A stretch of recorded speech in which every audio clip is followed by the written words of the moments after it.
魏无羡扒拉着饭，叹了口气，我也不知道要怎么办，这个渣男。蓝忘机给他递过一杯茶水，莫要伤神。魏无羡忽然想起什么，于是拿起蓝忘机递过来的茶水道：要是他也能想你一样就好了。蓝忘机害羞了，低下头不敢看他脸。魏无羡心中快活道：原来这冰山脸还能有这么羞涩的一面，当真稀奇。饭后，魏无羡拍了拍肚子道谢：谢谢，今天和你一起很开心。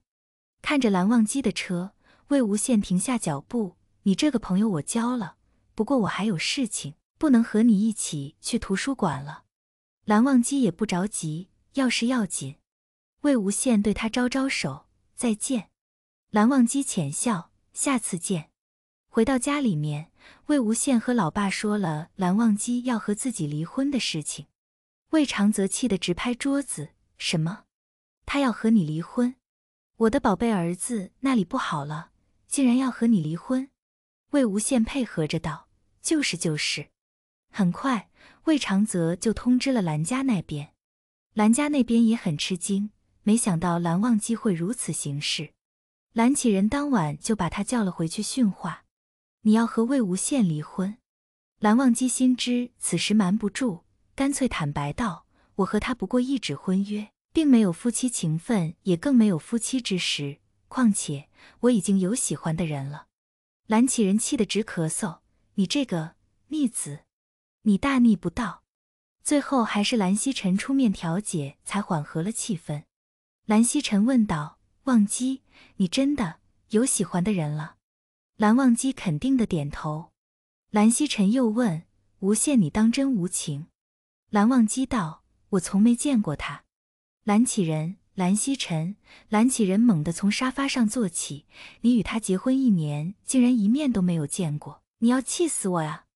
蓝曦臣赶忙拦住蓝启仁，对着蓝忘机也是有点恼怒：忘机，你怎么能这么对待无羡？蓝忘机低下头，自知很对不起魏无羡。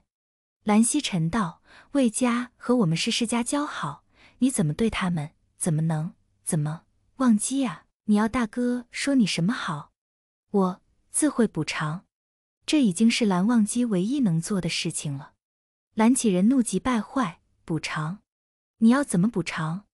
接着蓝启仁想到了什么：补偿给魏家钱吗？魏家差你这么点钱吗？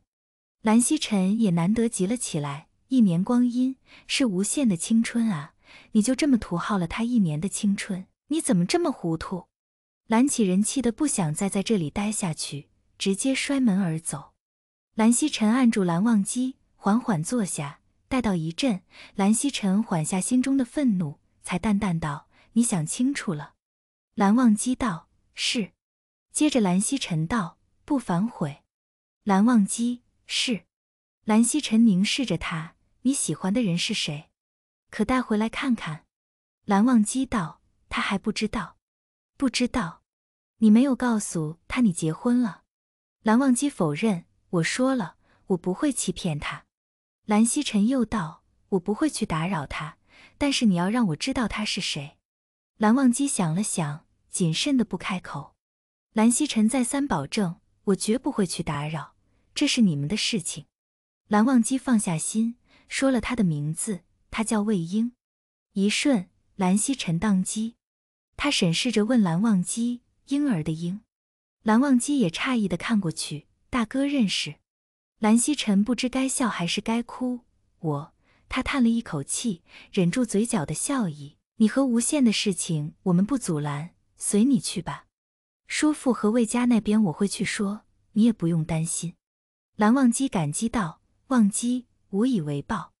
蓝曦臣浅笑：你不要日后后悔了便是。蓝忘机肯定道：不会。蓝曦臣露出一抹蓝忘机看不懂的笑意：我也走了，你好自为之。或许是要离婚的缘故，又或许是因为家里长辈不再反对，反正蓝忘机现在心情格外好。但是有一个坏消息，就是魏婴已经2天没理他了。蓝忘机试探性又发了一条消息：出来吃饭吗？还是上次那家，我请你。不到几分钟，魏无羡那边就回了：好啊好啊。接着魏无羡那边又发道：“对不起呀，这几天有点忙，所以没有回你的消息。”魏无羡翘着二郎腿看着电视，空得很，什么忙全是借口。蓝忘机回复道：“现在。”魏无羡突然灵感一闪，等到蓝忘机出发10分钟后，他拿起手机用大号给他发了消息：“蓝忘机，你在哪里啊？我们不要离婚好不好？”蓝忘机在开车，这会子没有看。大概过了15分钟，蓝忘机才发现自己有一条未读消息。蓝忘机皱着眉回复，心意已决，好聚好散。魏无羡把手机给等红绿灯的司机看，这是我的 Alpha， 马上就要离婚了，但是他出轨了，你说以后他找我复合，我要不要答应啊？司机喝吐一口，出轨还想着复合？做梦吧！魏无羡也乐了，骂得好。魏无羡接着用大号和他聊，你都不愿意见我一面吗？蓝忘机看见了，民政局会见面。魏无羡啧的一声，赶忙又打字：蓝忘机，你是不是在跟其他欧约会？这句话可算是点到题了，魏无羡就看蓝忘机怎么回了。蓝忘机道：我们已经要离婚了。魏无羡：但我们目前还没有离婚，你现在就是出轨。蓝忘机：你想怎么样？魏无羡：离婚你得多分点给我，不然我要把你的恶行昭告天下。蓝忘机欣然答应：好。目的达到，魏无羡又用小号回复蓝忘机：我马上就到了，让你久等了。蓝忘机：不急。魏无羡：我今天有点饿，可以多点一点吗？蓝忘机：好。下车后，魏无羡啪嗒啪嗒跑进去，看见蓝忘机就笑着招手：蓝湛。魏无羡乖巧地坐下，毕竟自己现在扮演的是小三德角色。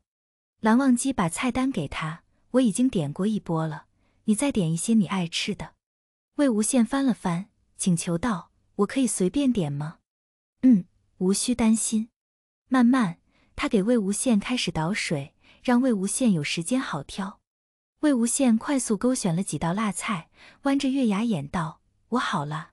等菜上来后，魏无羡盯着蓝忘机道了一句：你是喜欢我吗？蓝忘机愣住，不知如何作答。魏无羡继续道：所以你现在是在追求我吗？蓝忘机想了想，觉得不对，在我还没有离婚时期，我不会追求你。魏无羡不懂，可你为什么请我吃饭？蓝忘机只是想，没有其他意思。他哦了一声，难受地低着头吃饭。蓝忘机心里也跟着他难受，但他不能做出逾越规矩的事情。这一次，魏无羡吃得格外安静。